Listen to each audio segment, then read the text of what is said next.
Ladies and gentlemen, here we are, almost at the end of the entire digital event. And I'm very sad to see it come to an end because I've enjoyed talking to so many very, very caring and professional people that are leading the industry. Some might be pleased that it's coming to an end. I don't know, but we'll find out when we get the feedback. However, as is customary at the conferences, we have a wrap up. And this year, as per last year, we've got Vertannes joining us. So myself and Des are just going to go through a few of the highlights, and then I'm going to hand over to Des to do his personal thank you. So Des, thank you very, very much for being here again. Really appreciated. My pleasure, Chris. Pleasure. I also need to point out to everybody that this is as live as it's going to get. And it really is live because I've just done something and Salem had a technical issue and now I'm having to redo it. So this is the first time I've had to repeat. So this is as live as it gets. And this is actually on the 21st. So it's the day before everything goes out. And that's why we've got the opportunity now to look back and smile and look back and be proud of the things that people have come up with and said and have committed to. So Des, before I put you on the spot and hand everything over to you for the good and the big final, I just want to go through a few of the points that have been covered. So I think every single person, whether it's airports, airlines, GHAs, forwarders, IT companies, trainers, enablers, anybody that's associated, the one common bond between everybody is they care and the way their people have responded. So it really shows this from crisis to care element. Now, I think you've seen that as well and you've heard it from so many of the people. And is there anything you'd like to say about that? Well, Chris, having listened again to, as you've said, our wonderful speakers, and again, let me echo your sentiments. Thank them all most sincerely for their time. We know they've got such pressures on them, and for them to have literally, devoted as much time as they have, obviously is truly welcome, and I'm sure that people will enjoy listening to them. But, our industry has always been about people who cared. We're passionate, right? Those that remain in this industry know the value of this industry. Now the whole world has come to realize just how precious the air cargo supply chain has been in terms of preserving their life and how we can really continue to be able to satisfy our own needs at a time of huge, huge, huge uncertainty. So, my view about our people, they're incredibly, incredibly resilient people. They're very, very enthusiastic about the industry they serve. And I'm absolutely delighted that as people progress in their life, the one thing they always remember that in a service-oriented industry, people matter. Yep. And our industry is no different. And I love the comments that people have been making, reference their employees, reference their customers, and I can see our customer service commitments. I can see our standards in customer delivery accelerating far and beyond in the years to come. Exactly. 100%, Des. And actually, when we were looking at how we would construct this, we decided to do the sessions in pairs. And then I thought to myself, my goodness me, we're in a crisis and it's a little bit like Noah's Ark, bringing them in 2 by 2 for the success and the continuity of not the human race, but at least the aviation industry. But with that analogy, we had airports and we had lots of airport pairings. And one of the big positives, and I know you agree with this, is the way they were exchanging and almost partnering. And it reminded me of twin cities, but with reality. So one accepted that they could learn from the other. One accepted that they could do things in partnership and help their businesses. That airport program or platform, however you want to put it, I thought was excellent. And also, Chris, they were being very, very politically correct because they were keeping not just socially distant, but continentally distant. Yes. So of course, what brought them together was the wonderful capability of technology. And as you can see, they now want to work with each other through the technical infrastructures that one either has a better handle on but is prepared to share with the other, because they know at the end of the day, it is working to try and accelerate the movement of logistics and the movement of our air cargo. So it's wonderful to see that partnership come to the fore when they've been speaking to you. Exactly. That's brilliant. So airports, well done to everybody. Then we come to the GHAs, and I was also encouraged to see that, they were all talking about, multi-skilling, upskilling and new tasking, and that everybody was prepared to do that. So obviously the practical sizing that's impacted on them to a great deal. They're still capable, they're still flexible, and they're still doing things to support the industry, and the frontline workers, what they did with the praters and everything was exceptional. Well, Chris, the one thing with GHAs, is they've had to be incredibly flexible, haven't they? I mean, they've, for years and years and years, having been head of a big GHA myself, you can speak from personal experience about the unpredictability in normal times of what was going to come through your terminal, of what you're going to be handling, what the sort of requirements are going to be, I would say day to day, let alone week to week. Now, here they have an environment in which they don't even know whether aircraft are going to operate one day or another, or whether they're going to be, literally flooded with things that need to literally fly in and out of their facilities, and what would be called upon in terms of people to do things that are strangely out of their comfort zone, and how well they have adapted to that challenge.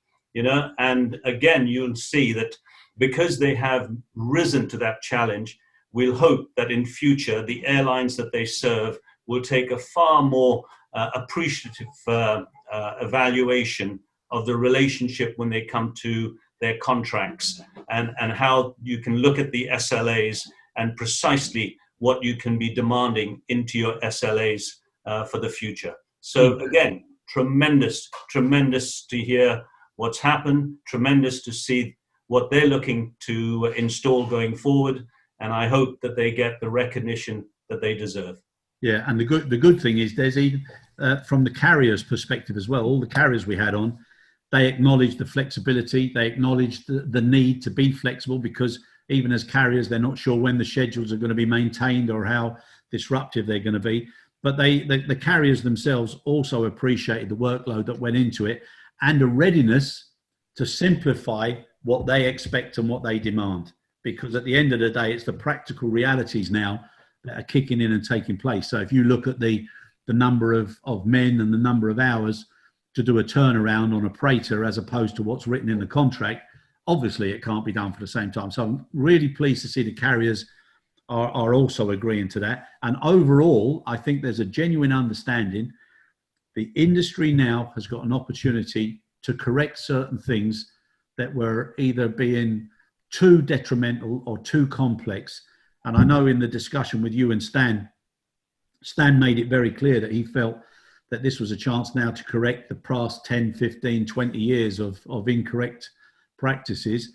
But without being that forthright, I do think now that people need to focus on an acceptable return on investment and a cost plus understanding. So nobody should be doing something that, God forbid, if something else happens, it's going to affect their business. So this sustainability and continuity is something that the industry has learned, and they've got to make sure that they can survive another rainy day, because there's going to be another storm coming over the next 5 to 7 months. Well, Chris, from a carrier perspective, my view has never changed, and this pandemic won't change it either. The thing is that for years and years, carriers have always looked at handling as a non-core activity. They only wanted to fly something from A to B. What this pandemic and the requirements, on the carriers has demonstrated is handling is a fundamental part of the service they provide. Yep. The collaboration and the cooperation with their ground handler, or where they do it themselves, is never going to be more important. And one of the reasons why you always, offloaded what you considered a non-core activity is that you then had less to spend on it. Yep.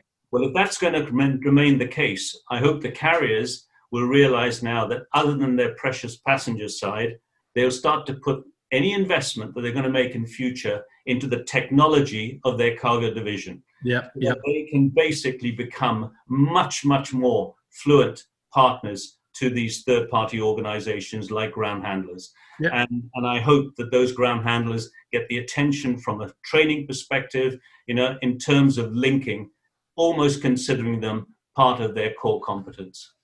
Yep, 100%. And we spoke also with forwarders, Des, who were also very appreciative of what the GHAs have done and appreciated of the sort of like tripartite relationship they've got, even though there's a contract only between two. And they are also more, shall we say, more prepared and definitely open to digitization and sharing data, which is a great sign. And if anything, this crisis is the catalyst now on a hygiene perspective to make everybody realize we shouldn't have any paper. And whether it's customs, whether it's government, whether it's bloody blue ink, or whether it's 6 pieces or whatever of paper, everybody now needs to come together and get rid of it. Chris, human behavior has changed beyond all recognition. Everything we do for ourselves, domestically, let alone at work, everything, is dependent on technology. Think about it. You go into work, you're straight onto your computer, and you're doing everything. You're communicating with the other end of the world. You're doing all your purchasing, your selling, your marketing, and literally sometimes all your own work in a digital format. And the one thing we've got to realize is that this nonsense about statements such as "what's in it for me" has all got to end. Because, the consumer of today, not tomorrow, the consumer of today wants information. He wants things done, and he can't understand why you can't provide anything accurately when it comes to service. If he can purchase goods digitally and he can see it electronically on an image, yep. He orders it, it's next thing, it's at his door. The air cargo industry's got to realize in future, if I'm moving something from A to B, I'm going to do everything electronically. And Yep. the guy who's sending it to the guy who's collecting it is going to see everything transact electronically real time. Yep. So any player within that component of the supply chain has to be effectively doing exactly the same. So my message would be literally, I know the forwarders, some of them sometimes have basically pushed the blame for carriers not being ready or other parties not being ready, be it regulators.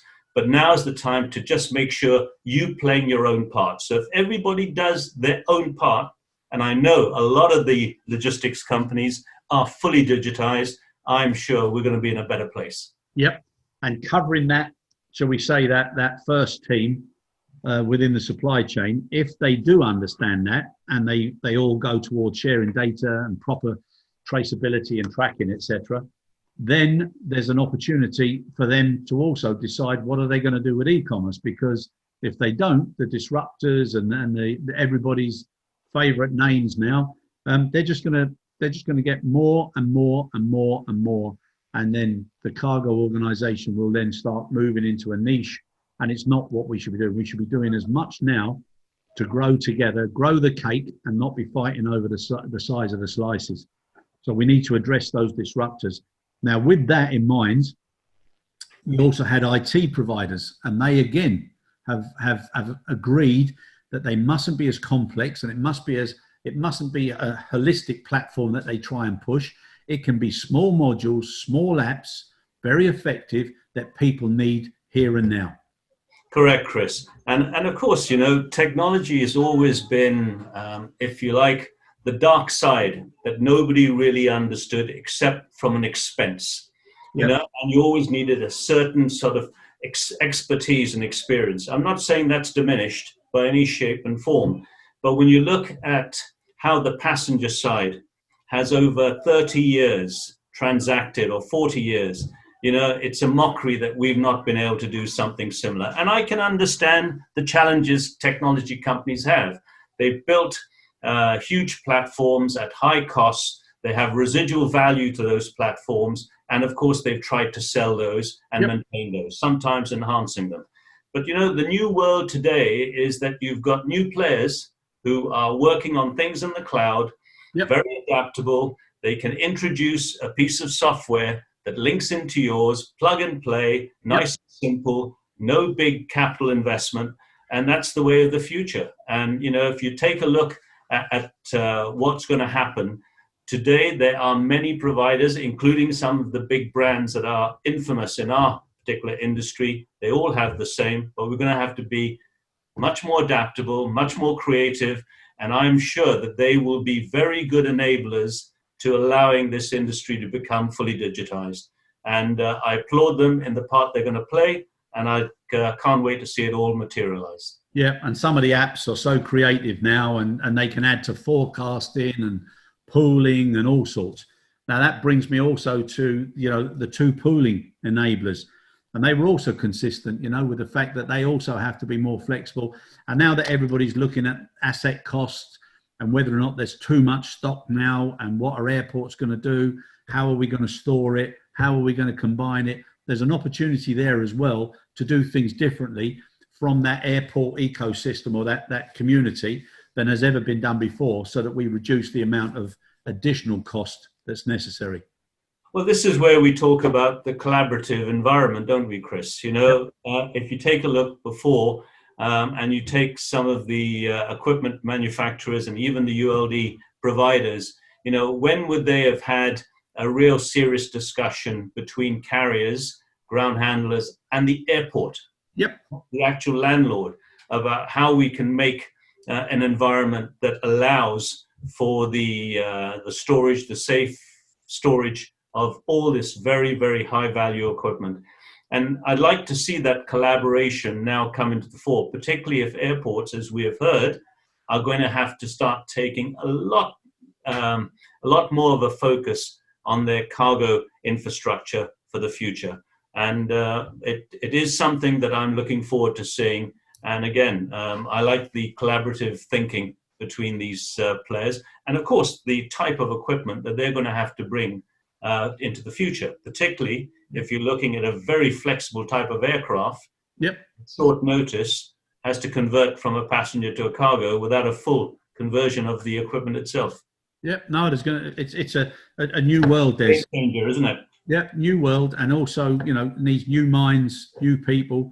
And, you know, we even spoke about things of, you know, what other areas could you pull, you know, from GSE, even NME, you know, basic equipment and materials, and even people, so that, you know, people that had the right levels of cross skills, you know, there's an opportunity there to do it under a community program. So who knows? Then we came to training and competence and compliance. And we had some people on who were talking about the need to make sure that there was the right training and how training was done, because there's an awful lot of organizations now just pumping out online training and capitalizing on the fear of people who've been displaced or losing their jobs or worrying about their jobs, who are being enticed to pay for training, thinking that it's going to help them in their employment. Well, I think the brutal facts are, for the next 2 years at least, it's going to be a very, very difficult time. So I think the community and the industry and everybody within it, we've got a sort of a duty of care to try and help people and decide what is credible and high impact necessary training and what is nice to have, so that there's a clear definition. But the training organizations, they focused on SMS and safety, obviously, because that's the backbone of our industry, but also on a new type of leadership training, so that the people who are living through this crisis, who've never had this sort of experience before, how do we help them to understand their teams who are working from home? They've got anxieties about childminders, or will they get infected? What could it do to their families? Frontline worker pressures, all those things, Des. So it needs a new way of thinking and teaching and making people more capable. Well, Chris, you know, training. It was always one of the expenses that were cut first. The budget for training was always the one that was slashed whenever there was a crisis. Okay, when companies had to contract and literally, reduce their expenditures, the first element, as we all know, tended to be the training budget. But when people also did train, one of the issues that management were always considering was, can I see the value to the training that we have devoted to this individual? What has he learned? How has he been able to use those new skills in his working environment. Well, of course, what's gone on lately, no training could have prepared yourself for that. Yep. Yep. And our industry has always been an industry starved of talent, an industry that has huge obstacles in retaining its talent from all the attractions elsewhere. Well, of course, this is a new beast, and this is a brand new game. So I think when we look at training for the future, we can't just focus on specific areas of training without bringing in these new elements that you have just highlighted. So I think the training is going to stretch across a number of parameters that covers not just the technical side of it, but covers the environmental, the health and hygiene and everything else. So the value is going to be created. Now, therefore, which company can afford to be able to go and implement this scheme on their own? So again, you're looking at a collaborative approach. They're going to have to be talking to their, maybe their competitors, maybe some of their other partners, and seeing whether or not they can all share in a training mechanism where the pupils of those courses and those training programs can come back and deliver the benefits, and being able to measure, the benefits that emerge from any form of personal development is going to be critical, I think, in the decision making of a training program. And I can't wait to see some innovation come to the fore when it comes to the way people are trained and retained and motivated. Yeah, and I can understand people's concerns. Yeah, because people are going to be under so much pressure, stresses, and all sorts over this next 5 to 7 months. Now, before I just come to the final couple of points that came from nearly everybody, and linking it back to Noah's Ark, the waters are rising again, okay, and they are going to get to a certain level, but they will subside. And touch wood, that will be sometime next April or May. And then with any vaccines that come in, it will speed things up a bit. And then, please God, there'll be a V curve and people will be just so excited to get back and travel and do all the things that they need to, that, people will really start to support the industry and cross industries. Now, to do that and to do it effectively, as you know, we've got lots of regulators, we've got lots of representative bodies, we've got lots of associations. Now, they themselves, as part of the same industry, are also having to practical size. So they're losing certain specialization, certain experts, whether it's through voluntary redundancies, whatever it is. There's a decrease now in the numbers of people that were dealing with the things that were being dealt with before. Now, surely this is a great opportunity now for all of them to come together, collaborate, and come up with an initiative that identifies the immediate urgency and high critical impact items that need to be addressed in the next 5 to 7 months, and then decide who's best placed, or even if it's crossing over and supporting each other, who has got the best personnel, the best lobbying, the best communication. Once the regulators give a directive, they've got to now come together, surely, for the good of the industry over this next, like I say, 5 to 7 months. There's never been a more pivotal time for the regulators and all the associations that lobby those regulators to finally, I think, begin to assess what are the priorities for the next 3 years. Because it's not just our industry. There is a community, there's a country of people expecting things to happen that will get them out of a huge hole, okay? And they're looking at the air cargo industry to help them with that, whether it's delivering their vaccine, delivering their other precious medication, their foodstuffs, things that they will need to survive, to work, to transport, to entertain, to clothe, all of that stuff. So when you take a look at how the regulators can play a part, now's the time not really to sit on the fence. And if you can have the associations for once not wanting to beat their chest to say, this is our role, not your role, let's look at how you combine the roles. Okay, so fundamentally, if you know that through the regulatory bodies, whether it's customs, whether it's state security, whether it's aviation, itself, whether or not it's open skies, the need for open skies. Now is the time for all the associations to work hand in glove. Yep. And I'm with you on this, Chris. We used to talk as companies, if you ever wanted somebody to learn a skill from a partner, a customer, a supplier, right? You used to look at programs of seconding. Let me second somebody to you. So my view is, within the associations, if you're short, second somebody. Okay, let them take what you know in your association to the other. And within the regulatory body, offer to do exactly the same. You can absolutely bring in that expertise at a time where you're talking to politicians, because politicians don't know any better. They go by the advice they're given. And the greater the advice and the more expertise around that advice, the more they're lent towards taking a program forward or a decision forward. And I think that this is probably the right time for these associations and for the regulators to start to doing exactly that. And for once, for God's sake, for once, don't sit on the fence. We know we need digitization. You can enforce digitization on this air cargo industry. And whether it's for hygiene, whether it's for security, whether it's for safety, combination of all three, I hope, just make it happen and everybody will have to play the game.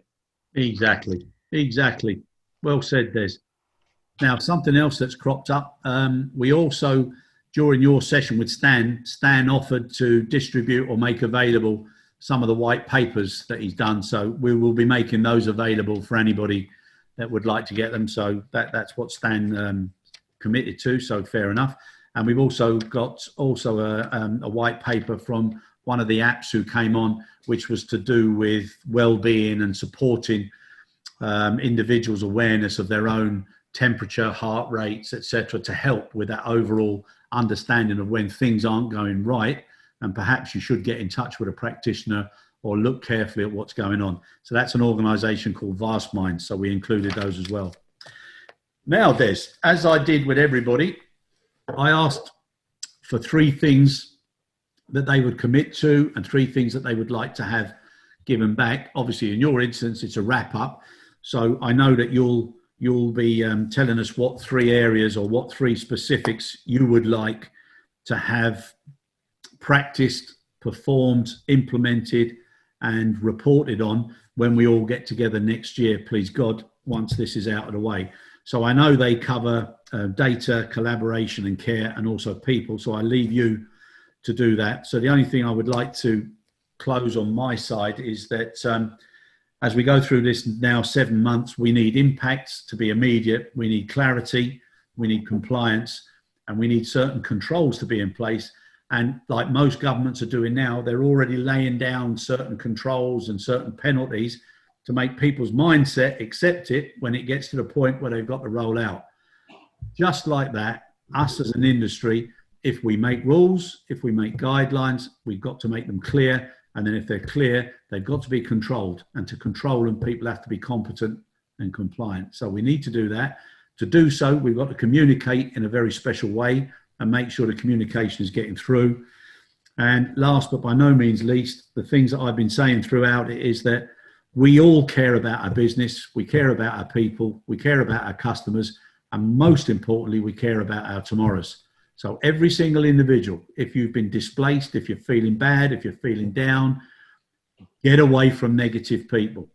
Go to somebody who's positive, try and keep yourself as positive as possible, because things will get better after the summer next year. And please God, everybody will be back in the industry that they love within the next few years.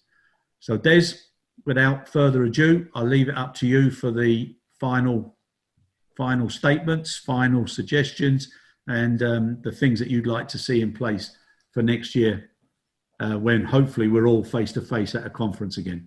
Okay, thank you, Chris. Well, as I said, it's been a wonderful ACHL digital event. I hope all the viewers and all my colleagues and friends will enjoy listening to the words of wisdom that came out of of these debates. And well done, Chris, for moderating them so well and so patiently through these last 3 days. But I do hope sincerely that, next year, the worst will be behind us. We'll sit and reflect on something quite incredulous, and how we as an industry were the saviors, that came to the fore, that really rose up to the challenge. But in terms of the 3 wishes that you asked of me, I'd like to take the theme of crisis to care, and next year just have some evidence of how we were able to transition from crisis to care. So when we take a look at things that are pivotal, okay, for that transition, let's take those 3 areas. We talk about the data, the need to share data, to be able to distribute data, and the digital and digitization of companies.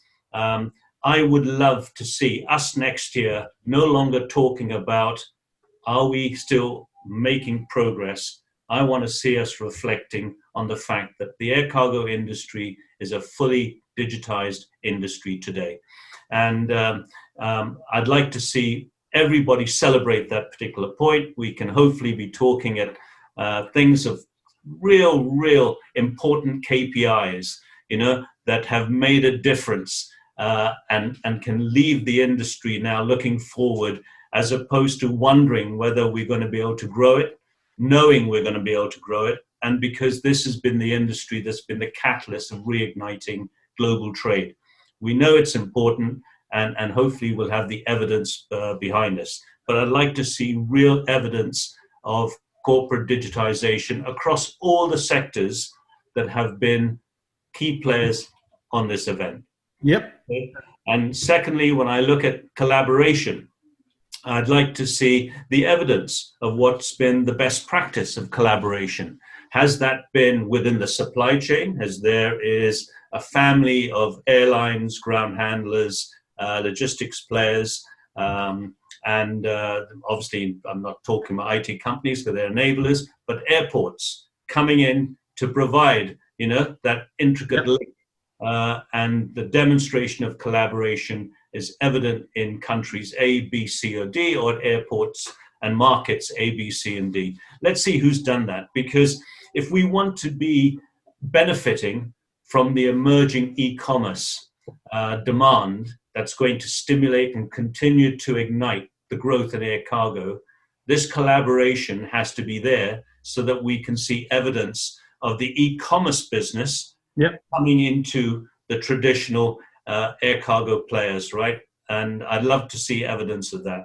And I want to see the alliances, finally, no longer talking as an alliance, but saying that we are true bedfellows now. And look, we've got an integrated product, an integrated brand, and this is how we offer a door-to-door. So I'd love to see collaboration and evidence of that emerge when we meet again next year. All of that, for it to happen, you need people. You need people of enormous talent, of enormous competence and capability, people who, where nothing is insurmountable, okay? And what has been insurmountable thus far, and as you've said and warned, we're not out of it by any, streak of the imagination. We've got now a huge emerging reoccurrence of the pandemic is going to hit us. So again, the next 3-4 months is a complete unknown as we head to what would traditionally be the peak for us. So our people, the demands on them are never going to be greater. If we thought it was great now in the last 6 months, for the next 12, 24, 36 months, it's going to be even greater. And how do they come through that? And how do we care for these people who are absolutely the lifeline to people's health and preservation of life? So I'd like to see best practice again in how we have helped these people. What have we done for them? Who has emerged as a model organization that has looked after their folk, looked after those that have helped to literally sustain their businesses through this uncertain times. So let's hope we can we can have some very, very good KPIs on all three of those next year that we can take to the platform in which we can then build an exciting new event. Yeah, definitely. And maybe we'll be able to do some recognition awards next year. Absolutely We right. can talk to Parveen about that one. So 100%.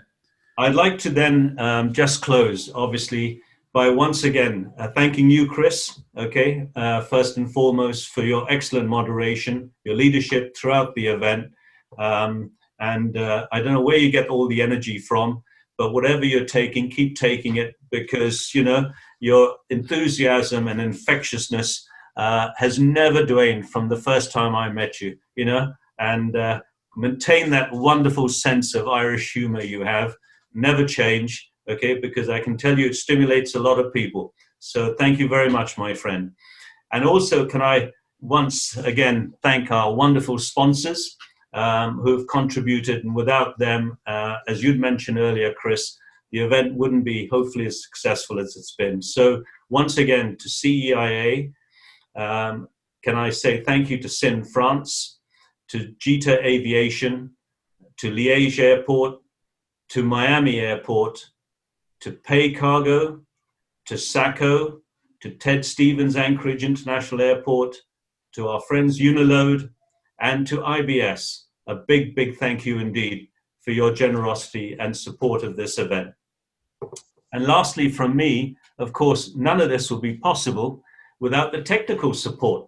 Yeah. Right? And we talk about technology, and we have somebody who's worked tirelessly, you know, all these days from probably dawn to dusk and beyond, okay, probably burning the midnight oil and burning candles, not just from two ends. He's probably had to chop the bloody thing in two and light it 2 more times.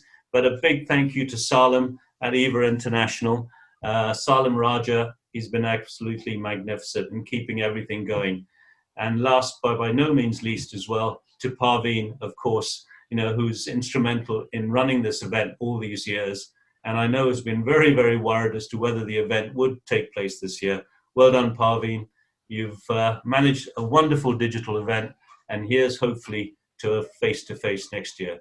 So from me, finally, a personal thanks to everybody, and it's been my pleasure to be able to talk to you over these last 3 days. Thank you very, very much, Des. As always, words of wisdom, my friend. It's always a pleasure. I've really enjoyed working with you as well this year, and please God, look forward to it next year. And on that, just the last and final message for everybody: don't take anything for granted, and enjoy special times with special people, because you never know what's out there. So everybody, stay safe, stay well, and reach out to anybody who needs help. So goodbye from all of us. God bless everybody, and we look forward to seeing you next year. Thank you.